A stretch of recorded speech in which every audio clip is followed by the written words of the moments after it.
Welcome to Yu-Gi-Oh! Master Duel. This will be a beginner's guide to the game that'll get you on your feet and act as a roadmap to becoming a top duelist, or more importantly, help you to have fun with the game and duel however you choose, whether that be casually playing or being a more competitive player.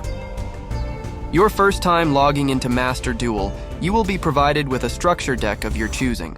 1 Blue Eyes White Dragon, 1 Synchro-based, and 1 Link-based. The choice here is complete preference, but whichever two you didn't choose, you will receive later in the game. At the main menu, in the top right corner, you can enter the friend option.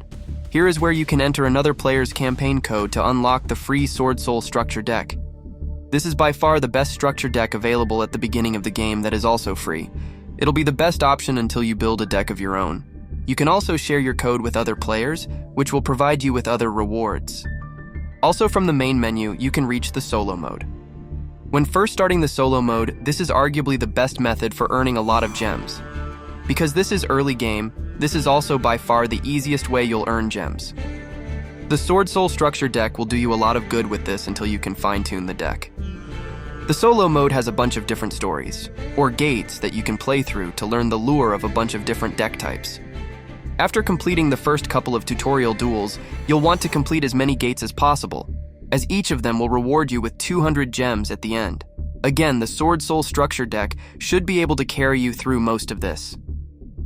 In the shop at the end in the special section, you'll find the bundle deals.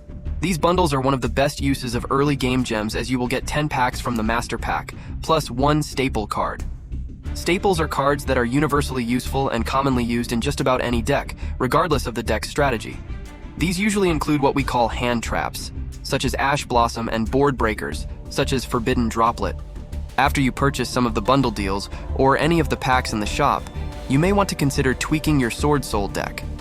I recommend using your CP to add in the 10 Yi cards if you haven't done so already. This will make the deck much more consistent in developing good end boards, as well as make it more resilient. The deck will still be more than enough to help through the solo mode, and you should also do better in the ranked mode. With the solo mode being one way to earn a ton of gems, monthly events are another way to earn gems in the game. If there's an event going on, you want to take advantage of this. Even if you don't have a usable deck for the theme of the event, you can use one of the loaner decks provided. Playing through the event will reward you with gems as you progress, which will also complete extra missions. You'll also earn legacy pack tickets, which can be used in the shop. The early game gives access to a bunch of gems, as you can see. With this surplus of gems, you'll definitely want to start building your own deck if you haven't already done so. As you can imagine, there are a bunch of options.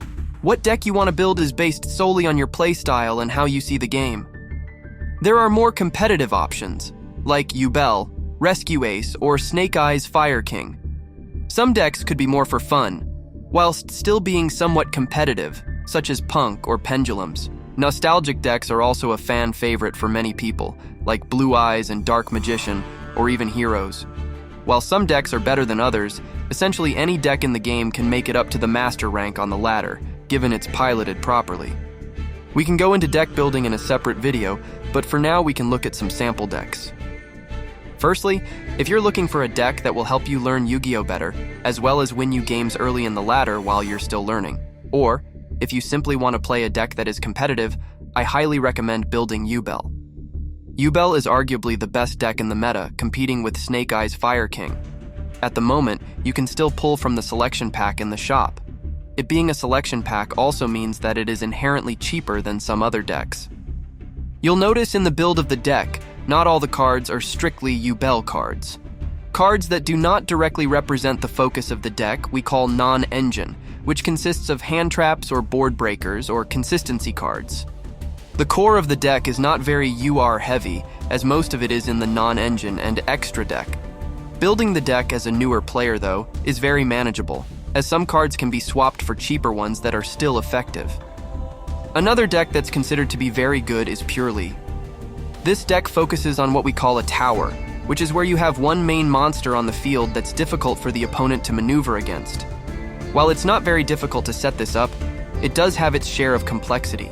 Purely has its own secret pack, which means when you pull any super rare card of the archetype from any other pack, or craft one manually, the secret pack will appear in the shop, allowing you to buy packs. I will say that the core of the deck may be more on the expensive side, but it is still very manageable to build and can also run a ton of non-engine to help with going second. A deck that I'm really enjoying right now is Rika Sunavalan. Being at 60 cards, the deck may look a bit intimidating, but it's actually not very expensive.